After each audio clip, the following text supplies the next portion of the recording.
Hey guys, welcome back to Finn, Scales, and Fluffy Tails. My name is Bryn, and yeah, I know it's been a while.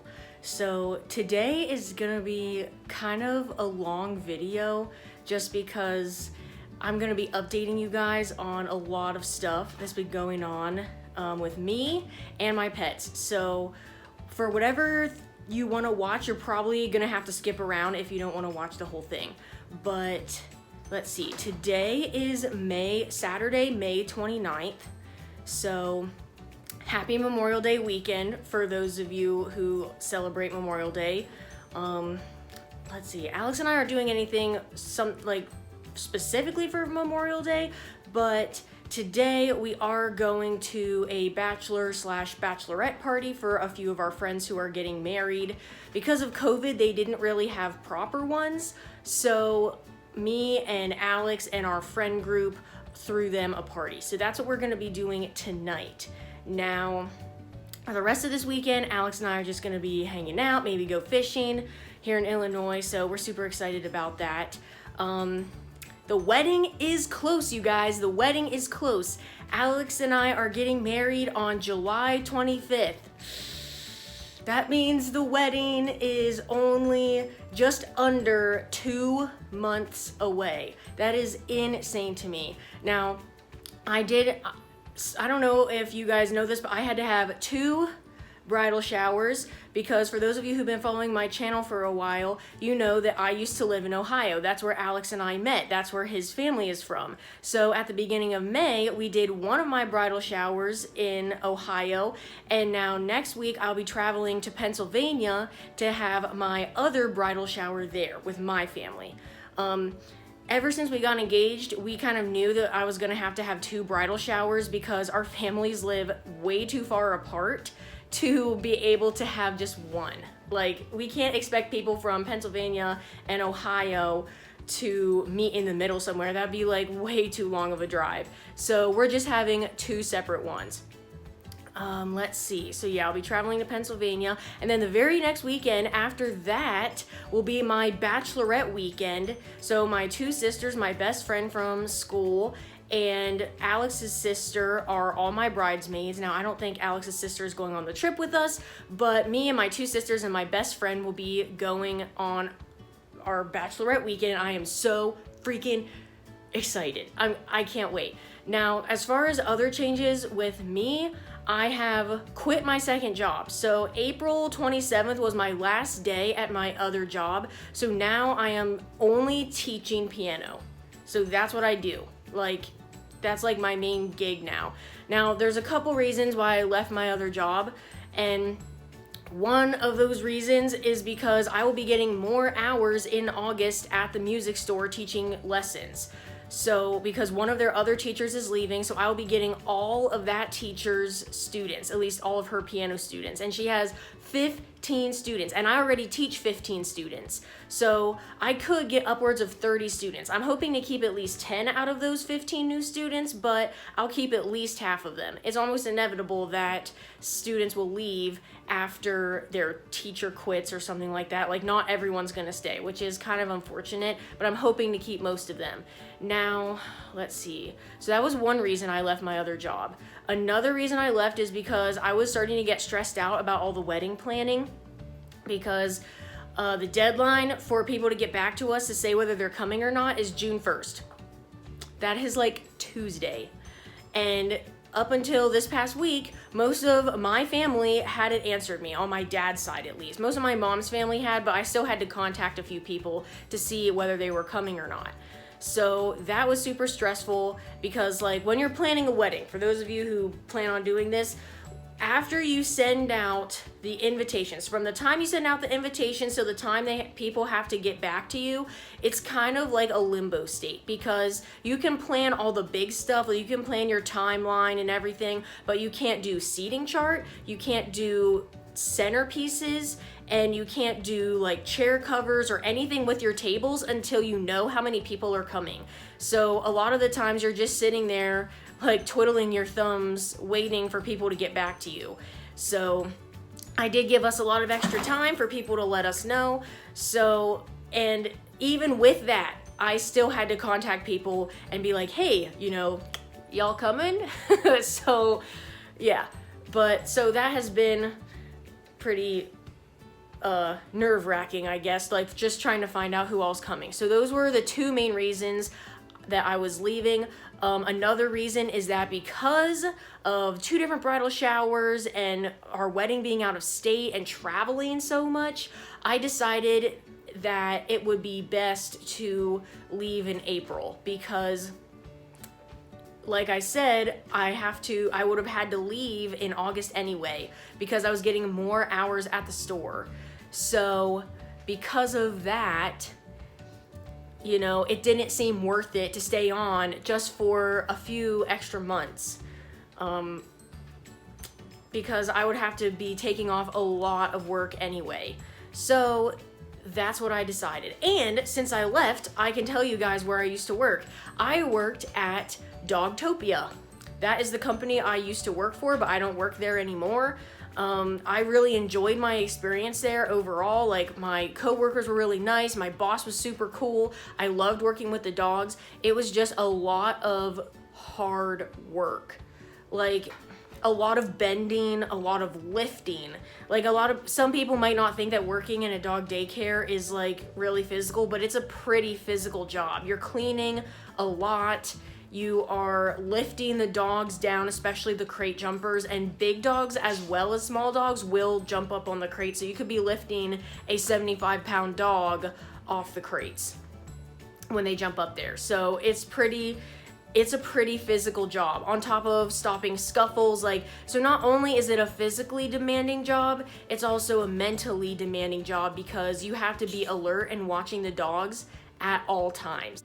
When you're a canine coach at Dogtopia, you are constantly surveying the room. You're basically a dog babysitter. That's kind of what you do. So you have to be constantly reading dogs' body language, making sure that play is okay and that one dog isn't being ignored or ganged up on. You have to make sure that dogs give dogs space that want space. So that is something that you have to keep in mind, and that is one really good way to help stop scuffles, which is basically your main job, is to monitor the room, teach dogs how to behave in the room, and stop scuffles when you're there. So that is kind of the biggest updates about me.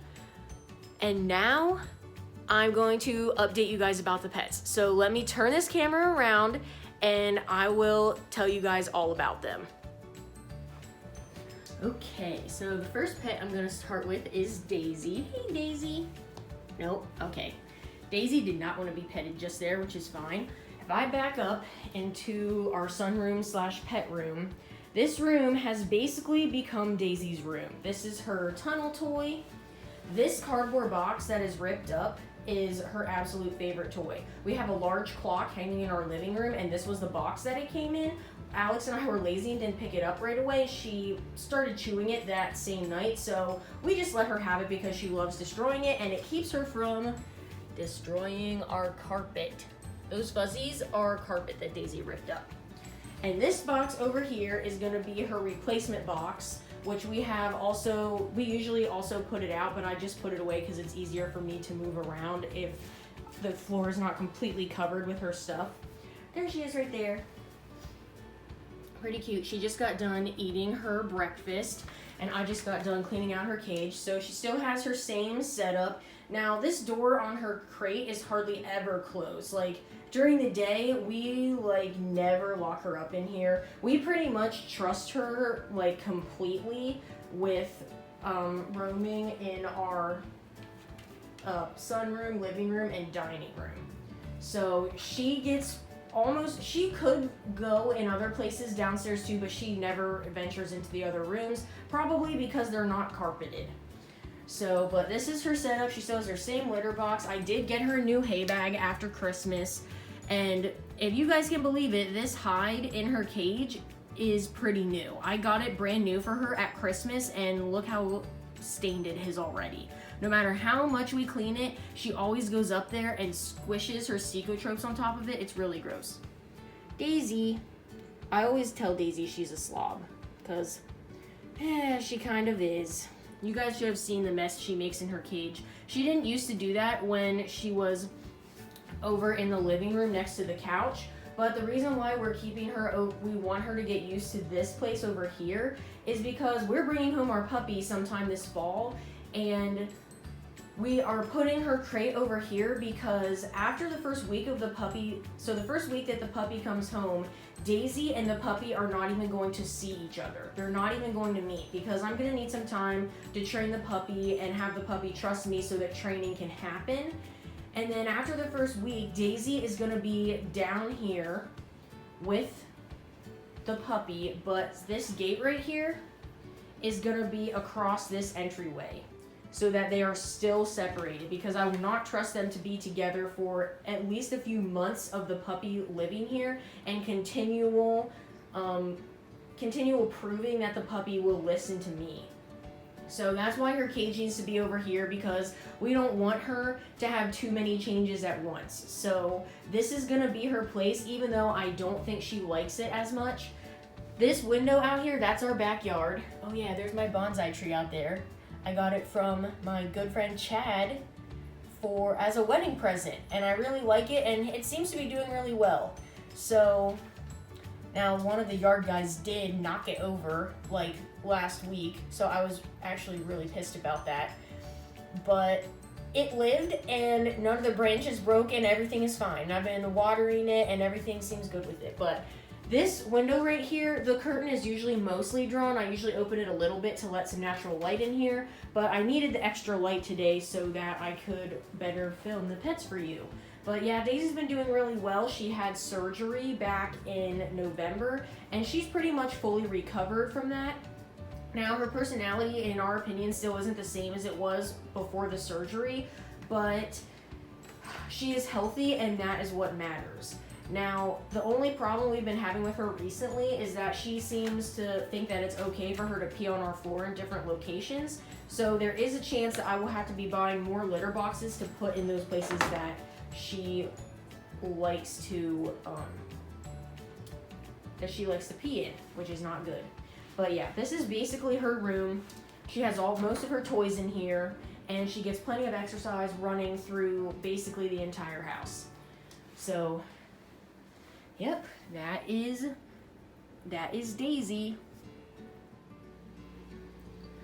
Okay, so the next pet I'm gonna update you guys on is Pascal. So this is her tank. It is a 20-gallon long. You can kind of see my reflection in the background and everything. I tried to close the curtain, but I didn't want it to be too dark in here, so I'll just work around the glare. But this is Pascal. Her tank has been pretty much the same for a little while now, but she's been doing really well. There's a few differences that happened. Oh, there's a lot of glare. There's a few differences that happened when I moved to Illinois. As you guys can see, there is no fan on top of her tank, and that is because this tank stays in the mid-60s all on its own. I do not have to do anything to cool the tank because it stays like that by itself. Pascal still has not grown at all. I'm guessing she's gonna be, like I said, she's gonna be this small forever.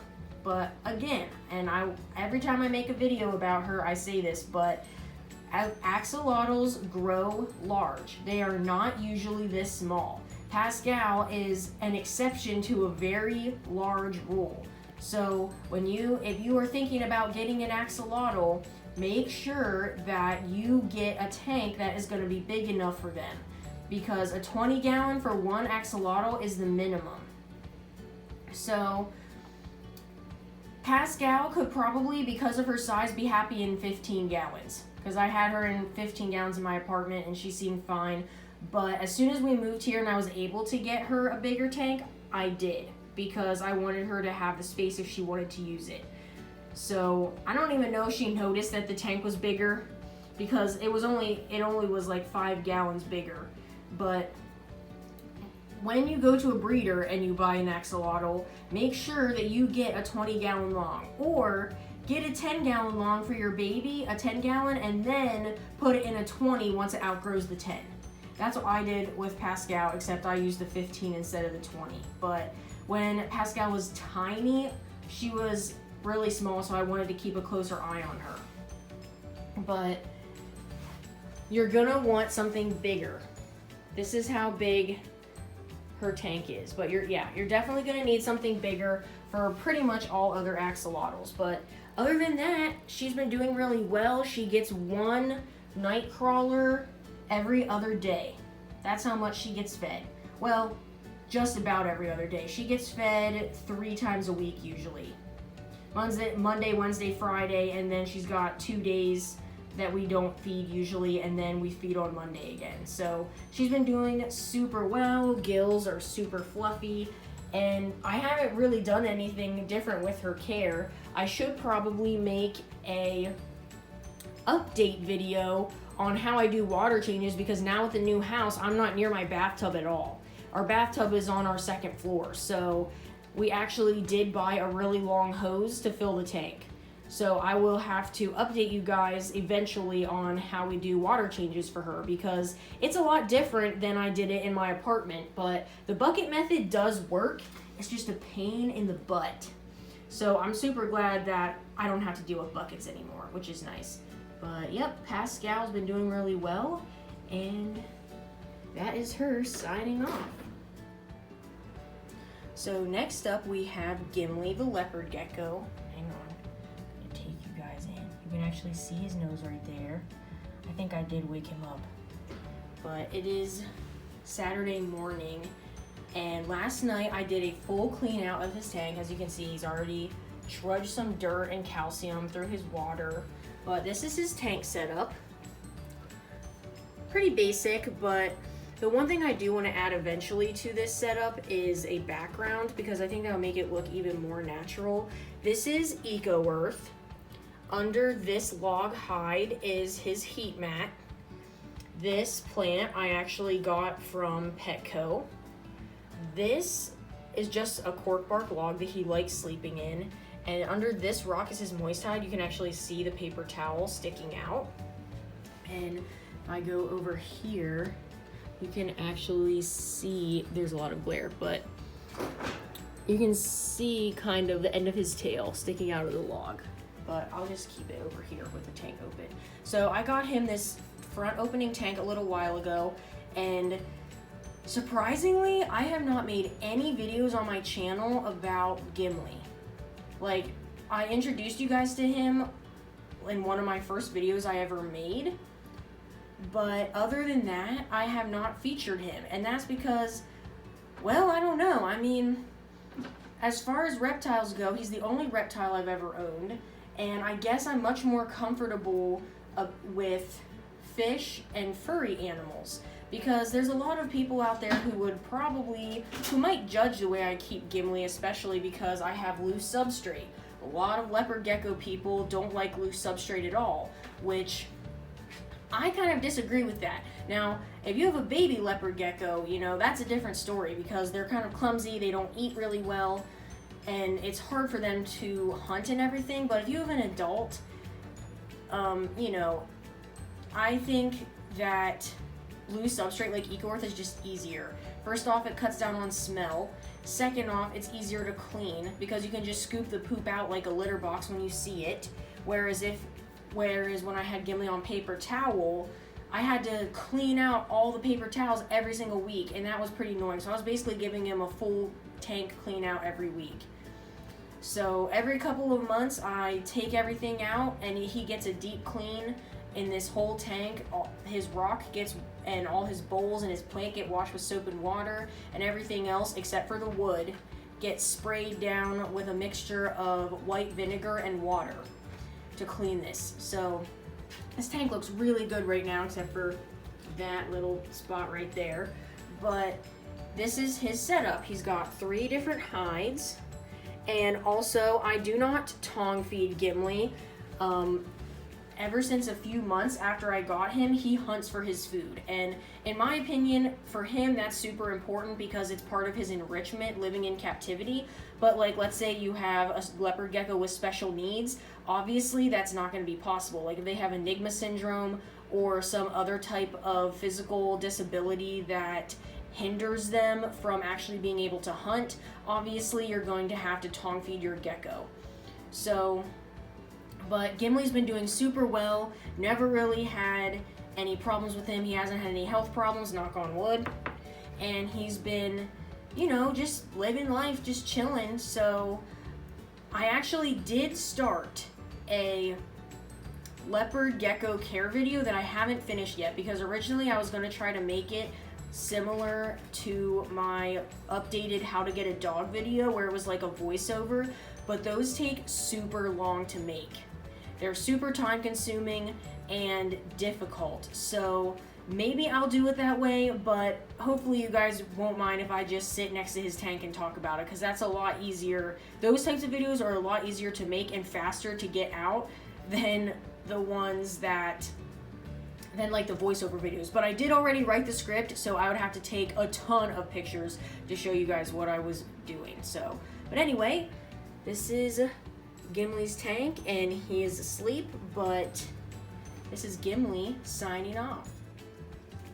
Okay, so the next pet that I'm going to be updating you guys on is Sven.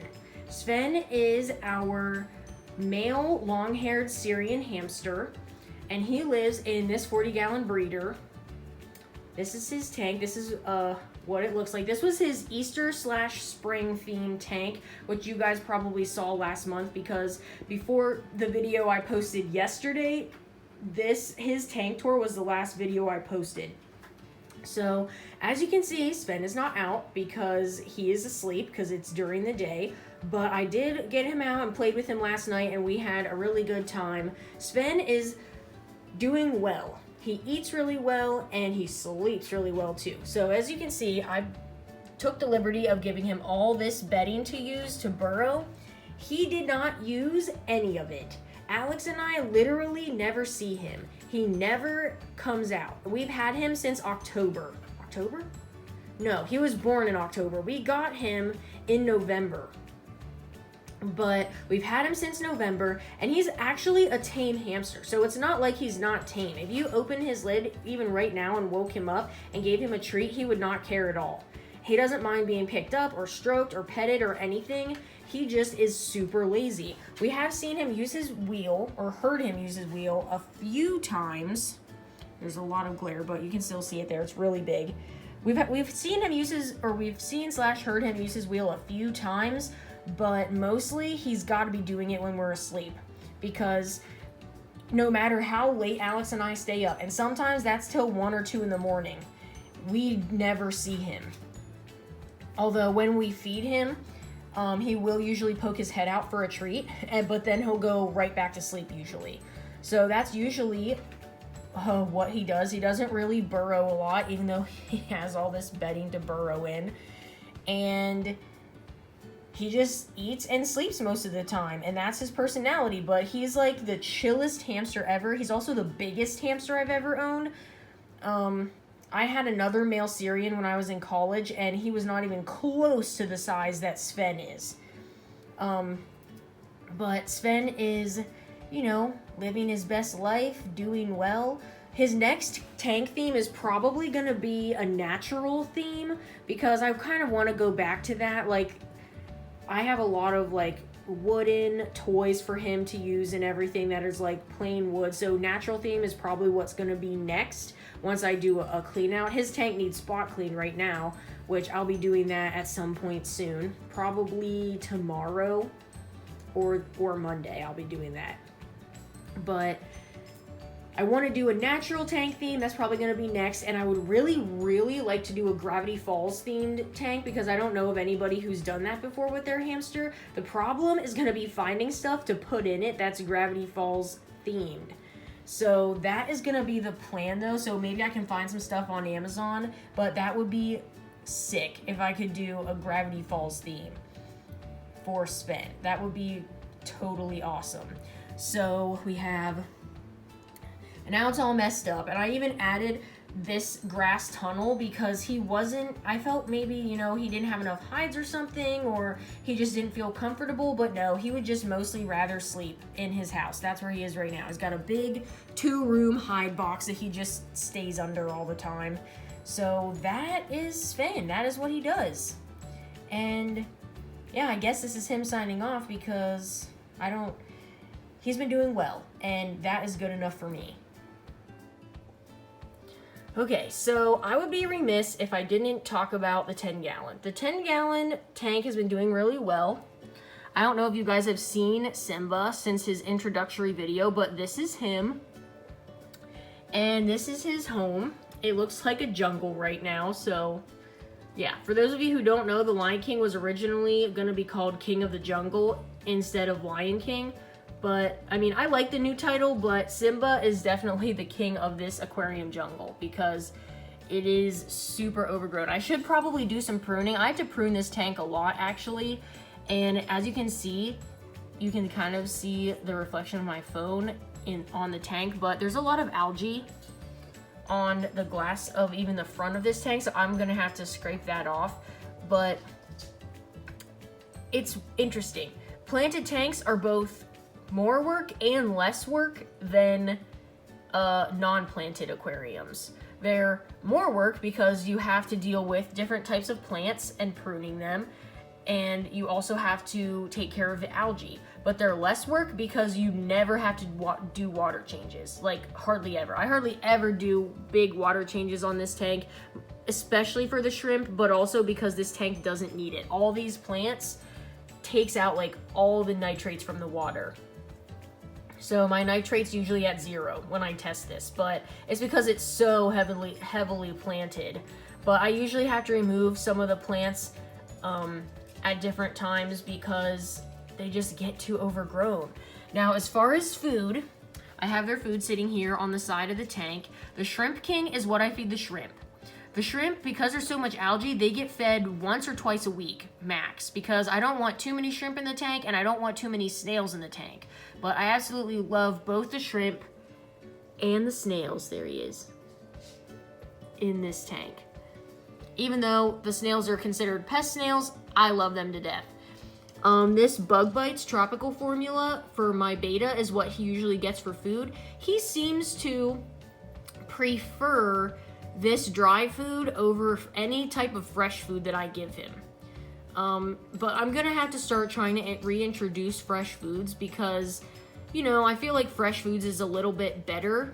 Fresh foods are better for your fish, but he just seems to really like this a lot better than the brine shrimp and bloodworms that I usually get. But, you know, this tank has been doing really well. I was really nervous about keeping shrimp at first because people said how delicate they were, but my shrimp are like thriving in this tank. And even though I started out with different colored shrimp, we still have plenty of red shrimp and even a few yellow shrimp in here. I mean, we have plenty of brown shrimp too, but for the most part, everyone's doing super well. So, well, it looks like Simba went to go take a nap, so it looks like this is Simba and his shrimp subjects signing off. And last, but certainly not least, we have our new addition, Pixel. Now, at first I thought I was gonna change Pixel's name, but I decided to keep it Pixel because I didn't want to use a name that I thought would be better suited for another pet in the future if I was like worried about it. So I decided to keep my sling's name as Pixel. But they have grown a lot since they came in, which was about, I think, like 2 weeks ago. Yeah, Pixel's getting really big, but this is the enclosure. It's really small. Like, this is like a stack of books, and this is the enclosure. Now, this larger one over here, this big, tall, clear one, this is what Pixel's gonna go in when they get a little older because they're so small. I don't know how they would ever find any of the fruit flies I would put in there because this is the fruit fly culture that I got as well because I didn't have any food for her or him. This is really hard calling a spider they or something, but I don't know what if it's a male or female. So I picked Pixel because that could be any name. It doesn't have a gender. So yeah, that's why I did that. But this is what Pixel's going to be going into when they grow up a little bit. But Pixel is just so small. I know that once I decorated this, I would never see Pixel at all. Like, Pixel would just be hiding and I would just never see them. So that is why I have this, but I'm still keeping Pixel in the sling enclosure for now. Let's see. Pixel gets fed every other day 2 fruit flies because Pixel is tiny.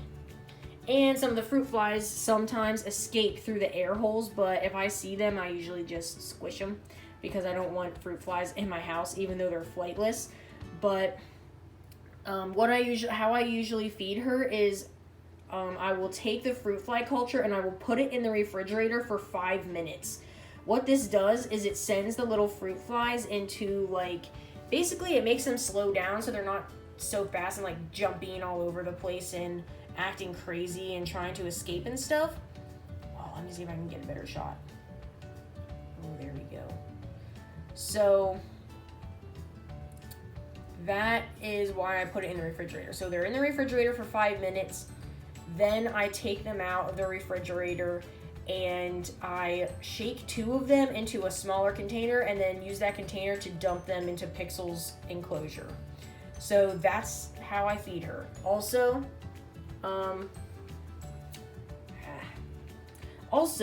this little spray bottle gets sprayed in her enclosure every single day. Every day I mist her enclosure to make sure she doesn't dry out. Now, if you can't do it every day, like if you had to leave for the weekend, I'm sure it would be okay. But slings are pretty sensitive and they like to stay hydrated. So you're probably, if you go away for a week, you're probably going to have someone come and spray the enclosure at least every other day. But once they're an adult, you definitely won't have to do that because they'll have their protective outer coating and everything. But Pixel's been doing really well. I haven't noticed any problems. That's their underbelly. So if you guys can tell if Pixel is a male or female, please let me know. But anyway, Pixel is a Phidippus regius jumping spider. Oh yeah, this sticker, Augury and Alchemy, is where I purchased her from. And this enclosure, as well as the spray bottle and the fruit fly culture. This container was I purchased on Etsy from a separate seller. So it took a while to come in, but it wasn't the seller's fault. It was the post office, because the post office being super slow. So that is unfortunate, but I did get it, so that's really awesome. And I guess that's everything. That's everything I had to tell you about Pixel. So this is Pixel signing off. Well, guys, that's pretty much everything I have to update you. So thank you guys so much for watching. Stay tuned for the next video. Don't forget to follow us on Instagram at FinnScalesFluffyTales and hit that subscribe button down below if you want to stay up to date with us. Also, probably soon, within the next few months, hopefully. I'm crossing my fingers because I don't have any updates about this, but I'm hoping that our puppy will be born in the next couple of months, and that we'll know soon if we're going to be able to get a puppy this fall, because I'm starting to get antsy about it. But hopefully it'll be coming soon, and we're planning to get a puppy this fall. So if you want to see us go and get the puppy and see pictures and videos, stay tuned for that, and also follow us on Instagram. So thank you guys so much. Don't forget to subscribe, and I will catch you on the next one.